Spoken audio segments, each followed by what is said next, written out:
राज्य सरकार निर्देश क्रमे आज मानपुर हाईस्कल ठारे विद्यालय शिक्षार गुणात्मक विकास पर एक साधारण सभा अनुष्ठित होती। सभार मुख्य लक्ष्य है किपरि छात्र छात्री माने भल पाठ पढ़ापढ़ी सहित खेलकूद में उन्नति हेब और राज्य सरकार मध्याह्न भोजन छात्र छात्री मानकर पाठ्यक्रम एससी एसटी छात्र छात्री मानकु राज्य सरकार ठारू सुविधा मिलुथिबा विषय आलोचना करथिले।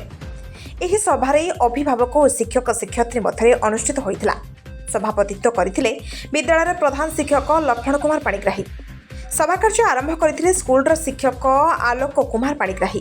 मुख्य अतिथि भावे जोग देइथिले झस केतन पाणिग्राही। एही अवसर में स्कूल शिक्षक टिकीलाल सेठ आनंद कर्ण पद्मनाभ पुरोहित हरेकृष्ण मेहर शिक्षयित्री सविता पाणिग्राही समेत अभिभावक अभिभाविका माने उपस्थित रहिथिले। ब्यूरो रिपोर्ट साहिल टीवी।